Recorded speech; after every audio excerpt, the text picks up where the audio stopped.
Good afternoon, and welcome to the Brain and Behavior Research Foundation's Meet the Scientists monthly webinar series. I'm Dr. Jeff Borenstein, President and CEO of the Foundation, and your host and moderator for today's webinar. Today, Dr. Carol Tamminga will present Psychosis as a Learning and Memory Disorder. The Brain and Behavior Research Foundation is committed to alleviating the suffering caused by mental illness by awarding grants that will lead to advances and breakthroughs in scientific research. The Foundation is the largest private funder of mental health research grants. Since 1987, the Foundation has awarded more than $342 million. 100% of all donor contributions for research are invested in grants to scientists who are working to find breakthroughs in disorders such as ADHD, anxiety, autism, bipolar disorder, borderline personality disorder, depression, OCD, post-traumatic stress, and schizophrenia. I'm delighted to introduce Dr. Carol Tamminga. Dr. Tamminga is professor and chair of psychiatry at the University of Texas Southwestern Medical School. She has received 2 Foundation grants and is a member of the Foundation's Scientific Council. The Council identifies the most promising research ideas to fund with our NOSAD grants. Dr. Tamminga's research relates to better understanding psychotic symptoms in schizophrenia. She studied a particular part of the brain called the hippocampus. We'll be hearing more about that today and other findings that she has had. Today's webinar will begin with Dr. Tamminga's presentation. This will be followed by a question and answer period. To submit your questions, please use the Questions tab on the control panel of your screen. Please feel free to submit your questions throughout the presentation. Following the presentation, I will ask your questions and Dr. Tamminga will address as many of them as possible in the time allotted. And now I'm pleased to present Dr. Carol Tamminga. Carol, the floor is yours. Well, thank you, Dr. Borenstein, for such a nice introduction. I'm delighted to be with you today. I'm not sure how I can get this. If you can put the slides in presentation mode. Yeah, but I can hardly. How do I get there? To the icon at the bottom right corner. Just a few more icons to the right, where you see a few more. One more. There we go. That's it. Good. Now I can say with a little bit more leisure, now that my slides are up here, that I'm absolutely delighted. Modern technology really does work. I'm delighted to be a speaker here, and I'm delighted to join you, Jeff. I can just say that the Brain and Behavior Research Foundation has been totally instrumental in helping young and not so young scientists with the research that they're doing on serious mental illness. And I should point out, and I have included that on the first slide here, that the research that I'll tell you about today was actually funded almost in its entirety by NARSAD through a Distinguished Investigator Award that I received from the Brain and Behavior Research Foundation in 2012. So I'd like to talk a little bit about psychosis as a learning and memory disorder. Psychosis is a kind of a phenomenon that when you observe it, it looks like one could not even imagine what the neural mechanisms of it could be. Learning and memory, on the other hand, is a process that we know well, and the neurobiology of it has been widely studied. If we can understand psychosis as merely a disorder of learning and memory, it will open up neural understanding of this disorder. What I call this is tracking psychosis and schizophrenia. You know, I'll really talk about all of these areas I have listed here. First, a little bit about what is schizophrenia, and then I want to talk about how I work on locating schizophrenia in the brain. So psychosis in schizophrenia has been around for millennia. Some people say that it's a disorder that's just as old as the human race. The picture on the left is an engraving an engraving taken from, made in a hospital in London called the Bethlehem Hospital, and this was made in 1750. You can notice the kinds of behaviors. This was they were called insane asylums, and you can see the kind of behaviors that were common at the Bethlehem Hospital. If you're a British person with a heavy accent and you say Bethlehem fast, it sounds like the word bedlam, and the word bedlam came into the English language as a description of these kinds of activities. The next picture which you see was a picture from the National Geographic, which was one of the first magazines that wrote the first article about schizophrenia as a disease of the brain. And this was in 1996. This was an article in National Geographic, and it showed pictures depicting the life of a person with schizophrenia and aspects of what they're like. Schizophrenia is an illness that may not have changed much between 1750 and 1996, but the treatments have certainly advanced. There are certain ways of learning about schizophrenia that I've appreciated in my career, and one of them is to read first-person reports on what is the experience of psychosis, what is the experience of schizophrenia. This is a quote from John Nash. John Nash won the Nobel Prize in Economics in 1994. He was an older gentleman at this time and had a rather late onset of psychosis. His disease didn't have its onset until he was 31 years old, and he did his Nobel Prize winning work before he was 31. And here he describes events which are rather typical for people with schizophrenia. And John Nash was a professor, a mathematics professor at Princeton, and a brilliant man. And once some of his equally brilliant mathematician friends came to see him and said, "John, how can you really think that these kind of things are true?"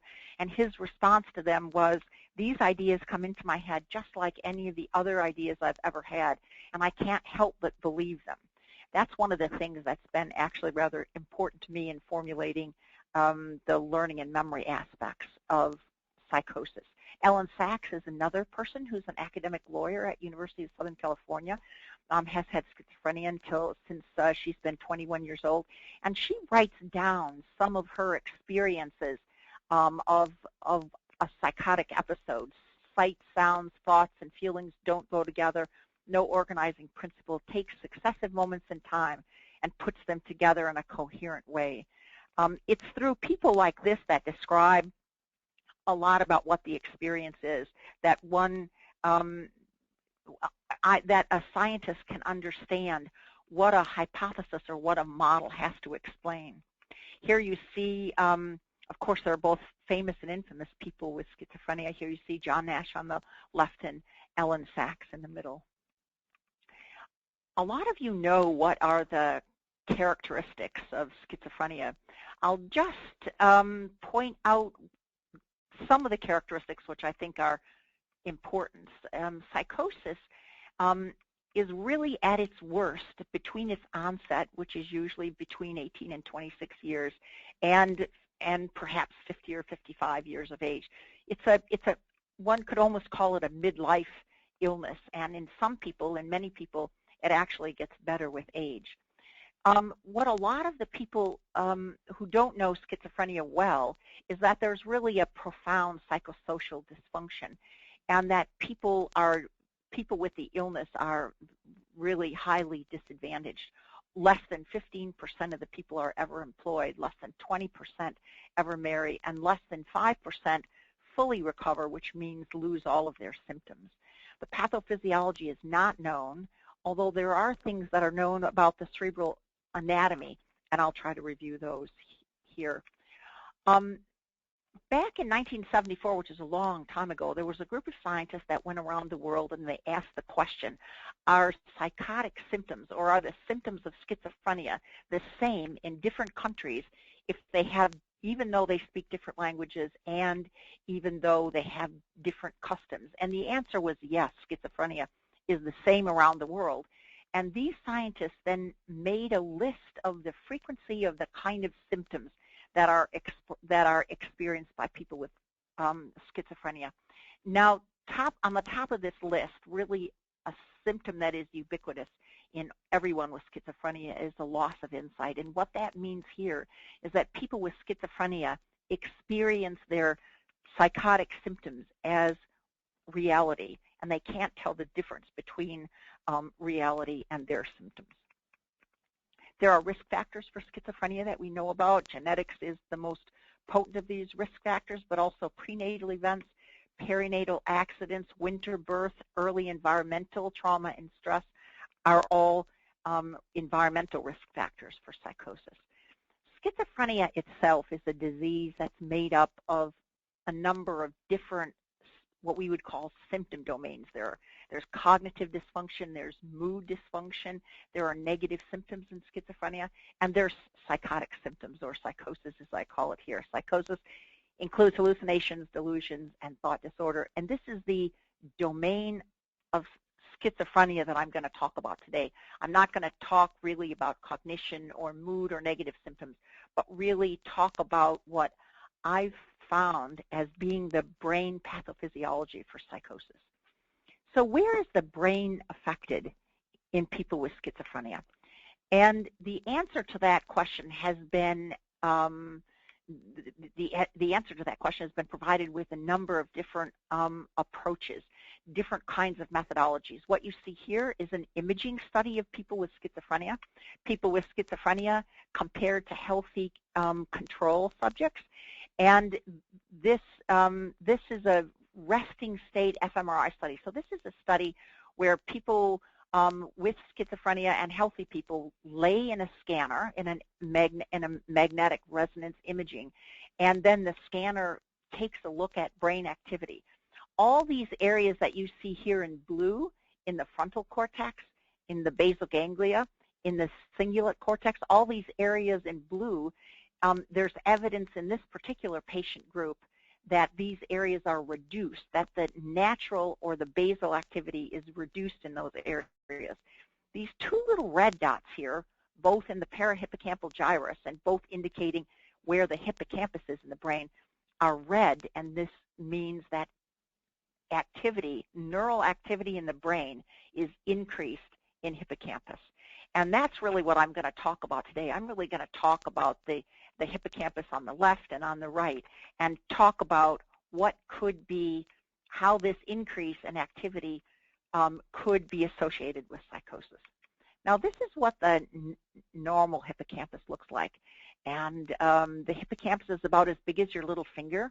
There's one on the right side of your brain, and there's one on the back side of your brain. This is the front of the hippocampus, and this is the back of the hippocampus. And this is a place in the human brain where memories are made.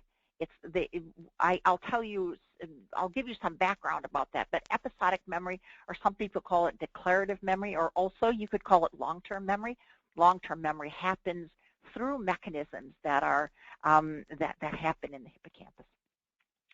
So what does the hippocampus do for memory? We know that the hippocampus is critical for memory, but what does it do for memory? So we know that different parts of the brain in the neocortex, outside of the hippocampus, but in the neocortex very close to the sensory regions, we know that in these regions there are some aspects of experiences that are remembered, and these are mostly functional units of memory, either shape, color, line orientation. This information then from the sensory cortex as it comes into the brain from the environment is then projected onto the parahippocampal cortex. In the parahippocampal cortex, some of these individual stimuli are put together.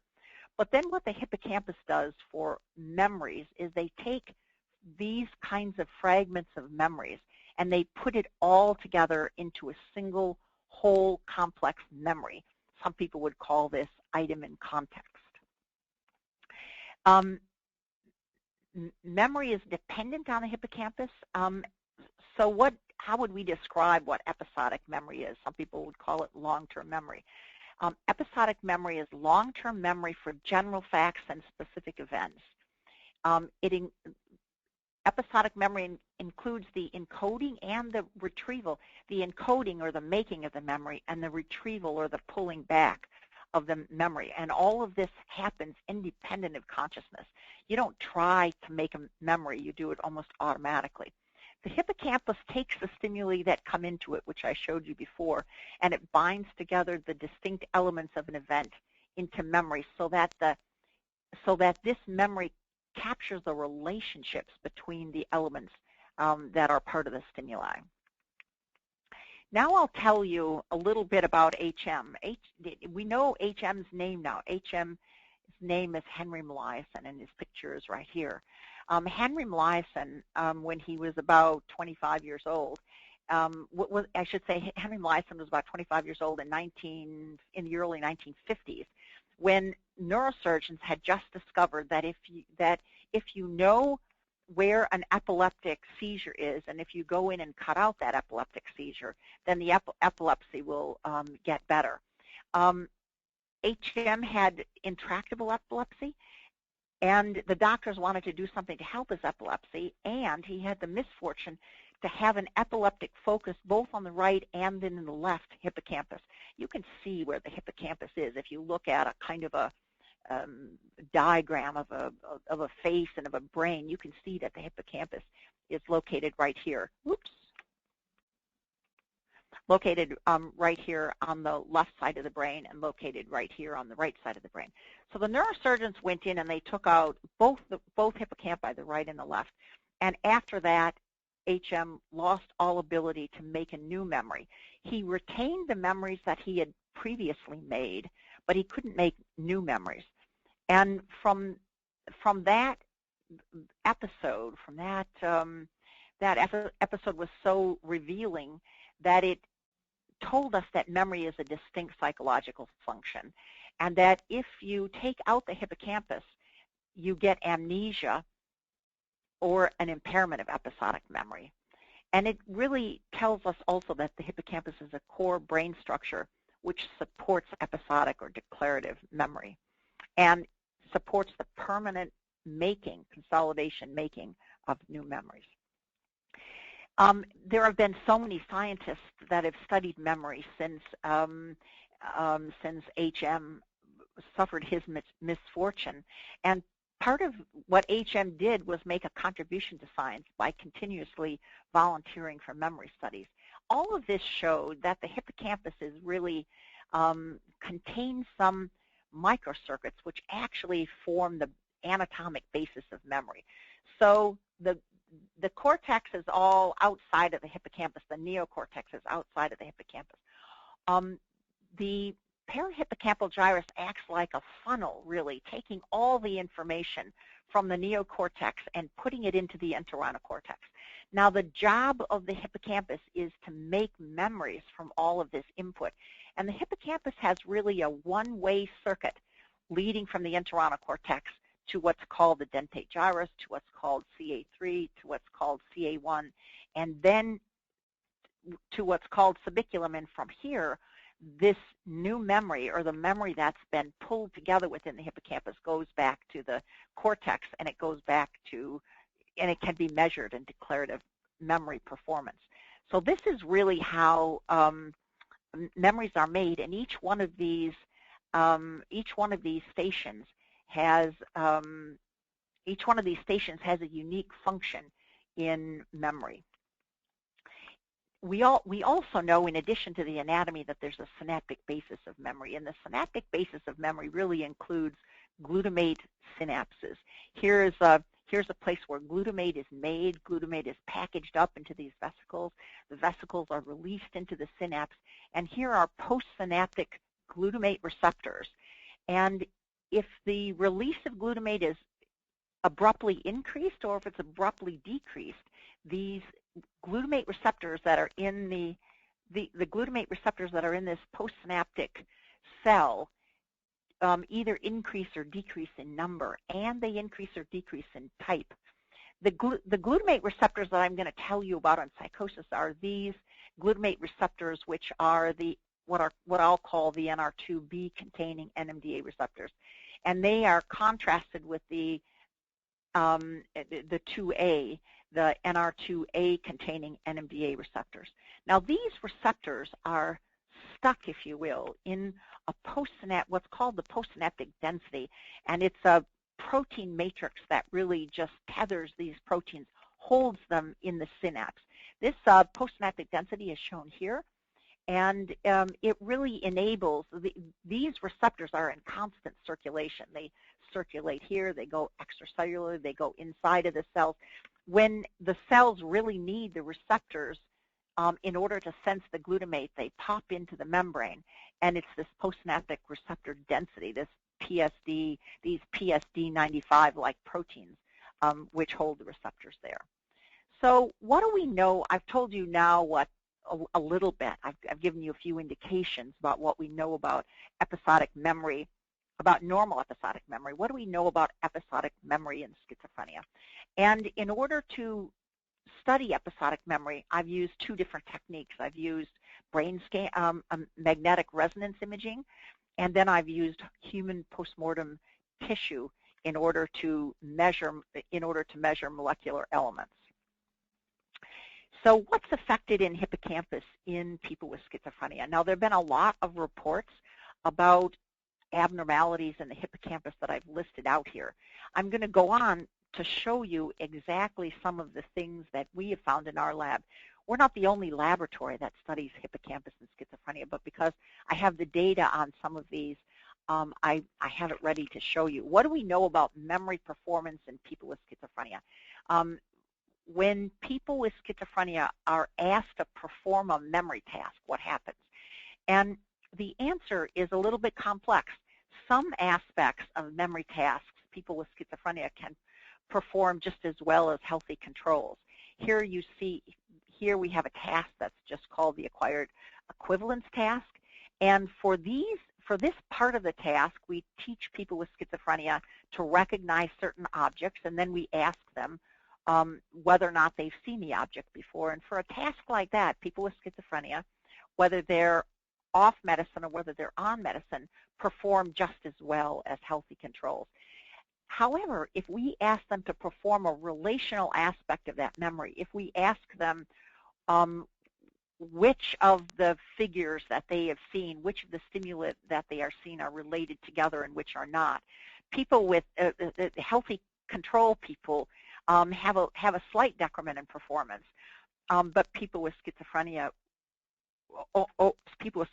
have a profound decrease. Off medication, people perform almost at the level of chance. On medication increases their memory performance. Here's another task where you see the same thing. In one aspect of memory, the people with schizophrenia, individuals with schizophrenia, perform normally, and in the other aspect, they almost don't perform at all. Now, when we look at human brain imaging aspects of memory, and we look at regional blood flow in hippocampus, looking at regional cerebral blood flow is an indirect measure of neuronal activity. We find increased neuronal activity in hippocampus and schizophrenia. Now, I already showed you that whole brain picture of that, where we saw the red dots over the hippocampus and the whole rest of the brain was blue. The red dots indicated the increased neuronal activity in schizophrenia, but I can show you a little bit more data here. This is just a structural picture of the human brain, and this is what the hippocampus looks like as it sits inside of the human brain, with the yellow arrows indicating the anterior or the front aspects of the hippocampus, and the black arrows indicating the back of the hippocampus. Now, what happens in hippocampus is the back part of the hippocampus is generally associated with the posterior part of the brain, whereas the front part of the hippocampus is generally associated with the front part of the brain. And it's mostly in this anterior area where we see profound increases in neuronal activity. Here is neuronal activity, regional cerebral blood flow, measured with a PET camera. This is with O15 water. There's really an 8.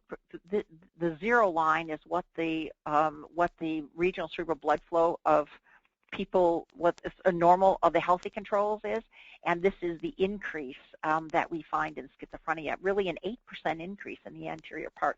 When we use a finer technique where we get better resolution so we can see all of those stations of memory, we get actually kind of an improved picture. In the dentate gyrus, which is the first station, we see cerebral blood volume in this case equal to the healthy controls, whereas in CA3, CA1, and subiculum altogether, we see an increase in regional cerebral blood volume. This regional cerebral blood volume is measured through magnetic resonance imaging. So then we wanted to find out, this is just a slide with a stain. This is a human postmortem tissue, and it shows you a picture of what the hippocampus actually looks like, with the dentate gyrus shown here, with CA3, with CA1, and with subiculum. I've showed you diagrams of this before, but this is what the actual tissue piece looks like. So we already know that there is an increase in neuronal activity, and one might think, we had postulated at this point, that we would find evidence that the NMDA receptors were increased in hippocampus. So the first thing that we looked at was this subunit of the NMDA receptor called gluin-1. And this is a part of the NMDA receptor that is an essential part of the receptor. So we had expected that to be increased. But then when we really looked at it, we found these orange dots are the data from the schizophrenia tissue, and these green dots are the data from the normal tissue. And if you look at the average healthy control and the average person with schizophrenia, you can see that instead of an increase, we saw a decrease in schizophrenia in dentate gyrus. But in these other regions, CA3 and CA1, we found no difference in this gluin-1. So then we were really wondering, my goodness, what's going on here? Because how can we explain the increase in hippocampal activity on the one hand, but then this decrease in the excitatory receptor limited to dentate gyrus on the other hand? So the model that we developed to explain this is the model that I show here. And this was a highly speculative model when we first proposed it. It was a model for the mechanism of psychosis and schizophrenia. We proposed that incoming stimuli from the neocortex came to the dentate gyrus, and the dentate gyrus had a lesion in it. The lesion resulted in reduced glutamate signaling, and it resulted in some of the impairments in performance that we see. So this decrease in glutamate signaling produced a decrease in the mossy fiber pathway, which I show here in a dotted line, and it produced a decrease in signaling into CA3. Now, one of the things that happens in the glutamate system is that if there's a decrease in incoming signaling, the glutamate system here in CA3 will compensate for that, and it will try to increase its activity. Something happens in what we had hypothesized is that something happened in CA3 so that the increase, the normal increase that one would expect with a decreased input, the normal increase increased too much, and the increase did not accommodate. And therefore, it would produce an increased LTP. Therefore, this increase here and this increase projected downstream from CA3 to an increase in CA1 to an increase in the subiculum, that this increase in neural activity was really reflected in the cerebral blood flow that we had measured. And it would produce in people who had this phenomenon happening in their hippocampus, it would produce an exaggerated pattern completion, as we call it, and hyperassociational activity. So what were we going to do then? We wanted to use brain tissue to test the individual subfields for increased cellular activity. And what we wanted to do then was to turn not to dentate gyrus, where we had found a decrease before, but we wanted to turn to CA3 and CA1, which are two regions where we hypothesized that we would find increases in glutamate receptors. And that's actually almost exactly what we found. In CA3, which is the second station within the trisynaptic pathway, we looked at gluN2B containing NMDA receptors. Now there's two flavors, there's at least two, there's more than two actually, but there's two flavors of NMDA receptors that are the main glutamate receptors in hippocampus. One is a gluN2B and the other one is a gluN2A. The gluN2A we measured also, and that was slightly high but not significantly so. This gluN2B containing NMDA receptor is, of those two NMDA receptors I mentioned, it's the more activating of the receptors. It passes more calcium per receptor. So here you see the level in all of our cases, our healthy control cases. Each individual dot is an individual case, and when we compared all of the healthy control cases with all of the schizophrenia cases, what you see is a significant and really a substantial increase in the number of gluN2B containing NMDA receptors in CA3. Now we found this in CA3 and we looked in CA1 and we found no increase. This doesn't mean that CA1 does not have an increase in activity, because it has the huge increase in activity that CA3 has signaled on downstream. Now another thing about these schizophrenia cases here is that among these cases, about half of them were on antipsychotic medication at the time of death, and half were off antipsychotic medication. So we took the half that were off antipsychotic medicine just so that we can confirm that this was a disease effect and not a medication effect.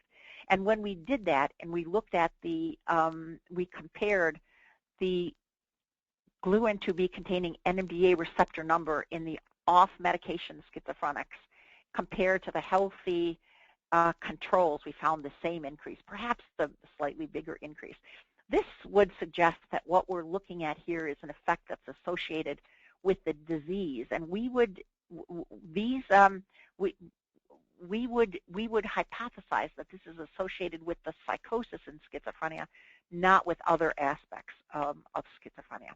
Then we looked at the protein, this PSD95 protein in CA3. This is the protein that sticks the gluN2B containing NMDA receptors. It sticks it into the, holds it, tethers it into the synapse, into the glutamate synapse, so that it's available for glutamate. We also found this increased in CA3. We found it increased in CA3, but not in CA1. And again, when we looked at the schizophrenia tissue cases off medication, these are just the schizophrenia cases off medicine, compared to the healthy controls that match these cases, we saw the same increase again. Then, in addition, when we looked at BDNF, now BDNF is a neurotrophic factor, and it's increased in tissue with increased activity.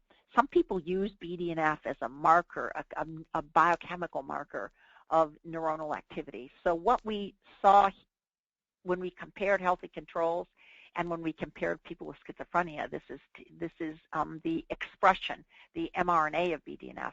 We found no changes in the dentate gyrus. But in CA3, we found a significant increase, and in CA1, actually, we found a trend towards an increase. Now, the kinds of molecular changes that I just reported to you are markers, if you will, of increased activity. And are you still there? Yes. Are markers of increased activity. But the real measure of whether there's been synaptic reorganization, you have to get that information through through looking at the cells themselves. So here's an example of a CA3 pyramidal neuron in a healthy control brain, and here's the CA3 pyramidal neuron in a person with schizophrenia. And what you can see is in this proximal dendrite area, where you can see which is increased in size here, is you see the dendrite itself, and then you see some synaptic regions that show up around the dendrite. if you look at this person with schizophrenia, and this is really representative of what we saw in all the schizophrenia cases, instead of just seeing a few of these, you see many, many different additional numbers of spines, and you find an increase in the number of synaptic spines. And this really is an indication of increased sensitivity, increased activity of these kinds of cells. Now, it happens to be that this is only in the area of the proximal dendrite, because if you look at these recurrent dendrites down here and compare the healthy person's dendrite here with the schizophrenia dendrite, you'll see that these look exactly the same. On the other hand, we have hypothesized that this activity here really takes this whole pyramidal neuron and increases the drive, increases the activity for that neuron. So here's a summary of the things that I've showed you. Here is really the microcircuitry of the hippocampus, starting from the entorhinal cortex, going to the dentate gyrus, going to CA3, CA1, and then out of the hippocampus through the subiculum. We find molecular changes in CA3 that indicate increased neuronal activity. We find structural changes, the number of spines on the actual neurons in CA3, which indicate an increase in neural activity, and we find a decrease in a marker of glutamate function in the dentate gyrus. So these molecular and anatomic measures really all support the hypothesis that there's some increase in activity in CA3, which is projected to CA1, which is projected to subiculum, and which increases the general activity within hippocampus. I'm going to just say that I'm just going to repeat what I said before, that this increase in hippocampal regional cerebral blood flow that we detect using brain imaging measures that I've showed you before can be explained by the hippocampal pathology that I've just told you about. So how does hippocampal hyperactivity affect brain function in other brain regions? Now, I'm just telling you about what we found in very small, some people would say isolated regions of the hippocampus. So what does this have to do with the rest of the, with the activity in the whole rest of the brain? Well, we took a look at this through a data set we had, which is a resting state regional cerebral blood flow data set, where we looked at the activity in hippocampus in healthy people, and we looked at all of the regions that the hippocampus is connected to within the neocortex, which is very, very many regions. But then we asked the question in our data, in the projections of the hippocampus to the neocortex, to where does this hippocampal hyperactivity that we see in people with psychotic illness, where does this affect connectivity? And in all of these dark blue regions, we saw a disconnect, whereas in healthy people, a connection exists between these regions. These regions, if you will, talk to each other. In people with schizophrenia, they don't talk to each other. So that there's really a lack of connectivity, decreased connectivity between hippocampus and all of the rest of these regions in the human brain. So then I've told you really what this pathology looks like, but how do I then go on to explain how this pathology would generate psychosis? Just as a summary, I've showed you that we get increased hippocampal blood flow, and this would be consistent with increased neuronal activity in hippocampus. We get increased synaptic strength in CA3. That would indicate, that would be the conclusion of all those molecular measures I showed you. And then in hippocampus, we have increased spines and terminals in CA3. And all these are consistent with the idea that synaptic strength and neuronal activity is increased in CA3. Now, the way that I would then explain psychosis is that psychosis could be associated with hippocampal hyperactivity. That would be a hyperactivity which exceeds the capacity of the hippocampus to function correctly with this increase. And instead, within the hippocampus generates increased associations, but really hyper associations. and increases false memories, so the hippocampus starts making mistakes, and sometimes it starts making false memories with the psychotic content. And this is what my current hypothesis is about the hippocampus, and the way to demonstrate this is really to go in and to increase and decrease hippocampal activity and see what happens to these hyperassociations, these false memories, and the false memories with psychotic content. And that's what we're in the process of doing now. At the present time, our current model is that schizophrenic psychosis is a learning and memory disorder. So the hippocampus, which usually works automatically and it usually works well in making memories that all of us use every day, that the hippocampus is sped up to such a degree that it makes mistakes, and it's associated with the establishment of false memories and memories with psychotic content. Now, what we're doing as in an ongoing way to answer all of the to try to approach answering the existing questions is we're taking out the various subfields, dentate gyrus, CA3, CA1. We're taking out these subfields, and we're looking at all of the proteins that are being made within these regions, and we're comparing these between people with psychosis and normal people. And we have some results from that, but we're mostly in the process of working that up now. And then we also have an animal model. There are a lot of ways that we want to really address what happens in hippocampus with increases and decreases in activity. And at the present time, we'll have to do most of those experiments in mice. So now that I've told you what's our model of what we would say is going on in schizophrenia, what ideas does this give us about how we can treat it in a novel way? Well, the first thing to point out is that antipsychotic drugs, antidopaminergic antipsychotic drugs, do affect hippocampus. They affect hippocampus by decreasing hippocampal activity and decreasing learning and memory. So it could be that at least a part of why antipsychotic drugs have their antipsychotic activity is through their dopaminergic action in hippocampus. In addition to medications, there's a neuromodulation approach called direct current stimulation. And there have been reports that direct current stimulation applied to the area of the skull that's just over the hippocampus can actually decrease hallucinations. And we've seen a little bit of that positive, we've seen a little bit of that action ourselves, although we have a long ways to go before we could really claim that this would be true. One might think that this kind of direct current stimulation would be most important in modulating psychosis, not after the psychotic symptoms are already laid down, but during the active part of the psychosis when the hippocampus might be acting up in its most important way.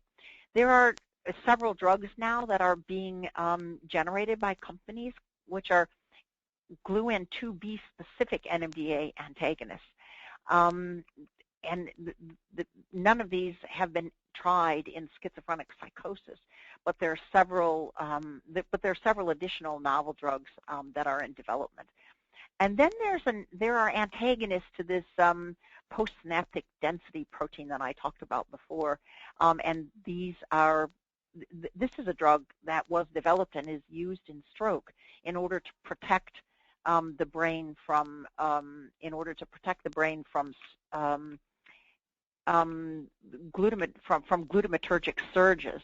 But it may be that this kind of a drug might also be important. None of these I've actually tried, but these are the possibilities that one would think about based on the pathology that I've told you about. Now, I've had a lot of collaborators that have helped with this. It's complicated research that takes a lot of different people with a lot of different techniques, and I'm grateful for each of these collaborators, and I'm also grateful for the Brain and Behavior Research Foundation that funded this study. So with that, I think, Dr. Bornstein, I think that I'll just stop here and perhaps have a little conversation around with questions from the audience. Great, great. Thank you very much, not only for the research that you've done and continue to do, but for your presentation. One of the areas of questions relates to how will this bring about potential new treatments? Where do you see this going in terms of from the laboratory to the clinic? So that's a very important question, and it's one of the reasons why I think this research is important, because we have a marker that we can see in a brain in a magnetic resonance imaging brain scan as a marker for when we increase or decrease hippocampal activity. So as soon as I would find a drug that I think would specifically reduce hippocampal activity, I would take a person with psychosis and schizophrenia, put them in the scanner, and take a look at what the activity of CA3, CA1, and subiculum was. And then I would give them the drug, and I would put them back in the scanner to demonstrate that there was a decrease in activity. And then if there was a decrease in activity, does that mean that their symptoms were improved? So this is what people would call a biomarker, if you will, that we would use as a biomarker of drug activity. Usually all of our new drugs are tested merely by giving the drug to a person and merely seeing whether or not it works. And then you don't know whether the drug actually had its intended action in the brain. This way we can use the drug, we can demonstrate that it has its intended action in the brain, and then we can see if it actually improves, improves function. Right. One of the things that those of us in the field are hoping for would be the development of a biomarker for various psychiatric conditions. Is this type of a biomarker that you're speaking about the type of marker that could help in early diagnosis of what we refer to as the prodromal phase of schizophrenia? Absolutely. In fact, there's been a laboratory in New York City, Steve Small, that's really, and his group at Columbia that have already demonstrated that you get increased hippocampal activity in prodromal people. And what you might do then is to take a medicine and demonstrate that you could modify that increase in hippocampal activity, and the hypothesis would be that you would really prevent the onset then of florid psychosis. Right, which would be obviously our goal to, similar to what we do in heart disease, try to treat the person before they have the first heart attack. We'd want to treat the person before they have the first floridly psychotic episode. I think that's exactly right, and that's one of the things that NIMH and Tom Insel have been really emphasizing, that what we need to do is catch mental illness episodes early and be able to treat them early and prevent subsequent dysfunction. One of the questions relates to psychosis and other illnesses. Have you looked at this mechanism with regards to psychosis that can occur in bipolar disorder? No, I haven't really looked in this particular, with these particular markers. But you've noticed that I have really talked about psychosis throughout this talk, even more than about schizophrenia.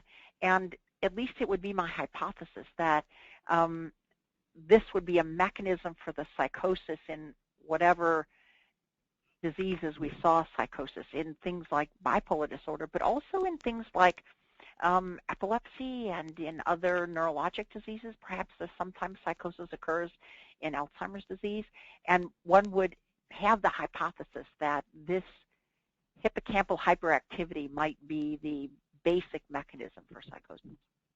Right. There are some people in whom medication can really have an impact on the psychotic symptoms, and then there are some people who really continue to be psychotic even with medication. And I think if I'm going by the description in the movie of John Nash is he, even with treatment, still has some psychotic symptoms but is able to better manage that. And I'm curious how this research fits into sort of those different levels of severity of psychosis that different people may experience. Yeah, that's a very, very good question. And I wish I had an answer for the question that was as good as the question. How I would see it, and this is really a guess, just a kind of a speculation, that for sure one would have to say that the story that I've told you about the speculation about how hippocampal hyperactivity is associated with psychosis is a very, very simplistic, at this point in time, it's a very simplistic story.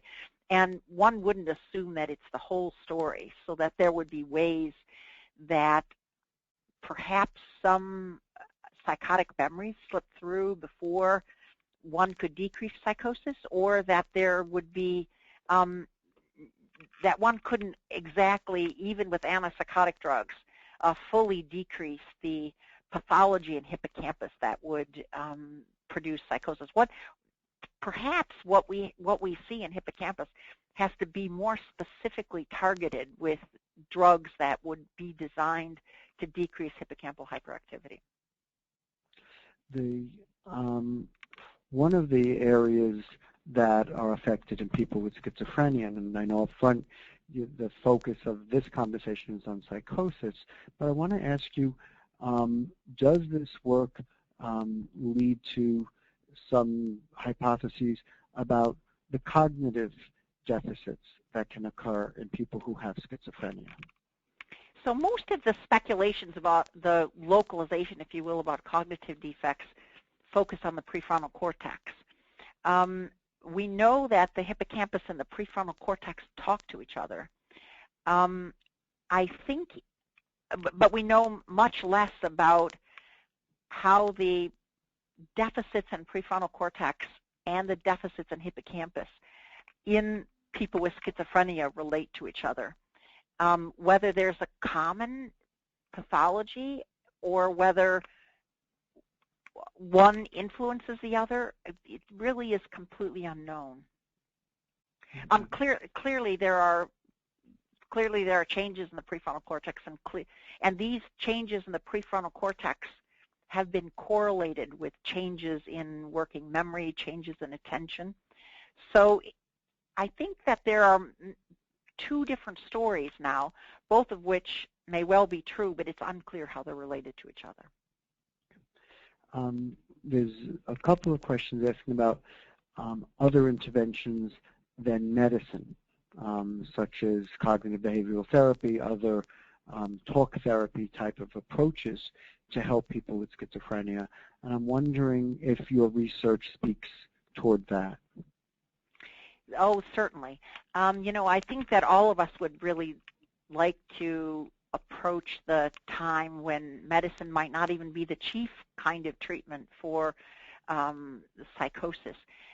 The hippocampus is very responsive to interventions like cognitive remediation and cognitive practicing, and it would be certainly plausible that cognitive remediation might influence the activity in the hippocampus. And certainly with this neuromodulation that I was talking about, if we find a particular kind of neuromodulation that can specifically, that can get as deep as the hippocampus is, perhaps we can use neuromodulation as well as cognitive remediation. Right. Are there things right now for people who are who have joined us today, and they themselves or a loved one has schizophrenia, are there things that they can do right now, given this new knowledge? What steps can they take to help themselves? So the data that I've talked about today are probably a little bit, haven't really been turned into yet, into practical knowledge that would be useful.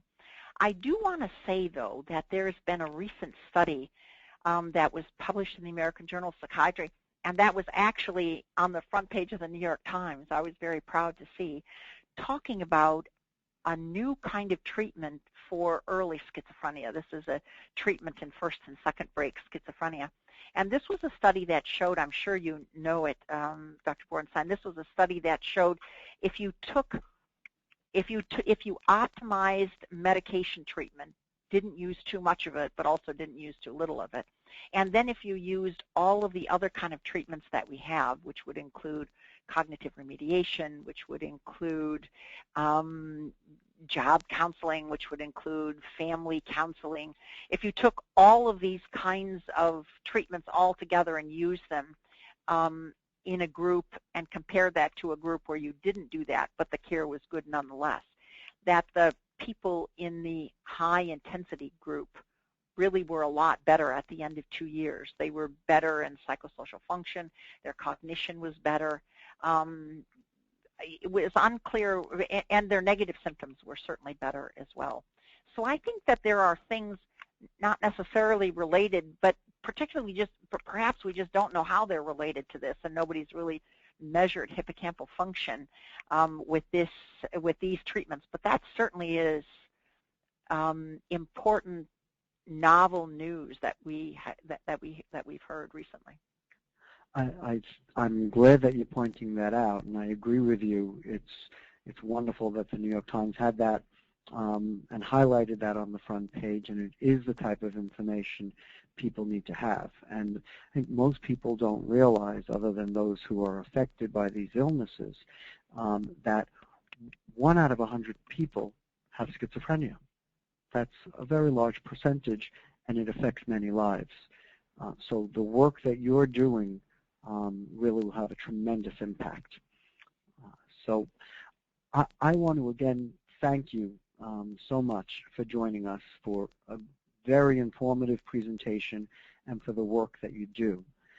I also want to thank all of the people who joined us to participate and listen to this webinar and ask questions. All of the research we fund is made possible through private donations. If you'd like to make a gift, please visit bbrfoundation.org or call 1-800-829-8289. This webinar has been recorded. If you've missed any portion or would like to share it with a family member or friend, visit the webinar page on our website. I hope you'll join us again next month when Dr. Joseph Buxbaum, Foundation Scientific Council member, Vice Chair for Research in the Department of Psychiatry and Chief of the Center of Excellence in Neurodevelopmental Disorders for the Friedman Brain Institute at Mount Sinai School of Medicine, will present a webinar entitled Autism and New Findings. This will take place on Tuesday, December 15th at 2 p.m. Eastern Time. Once again, thank you for joining us. Enjoy the rest of your day. Take care.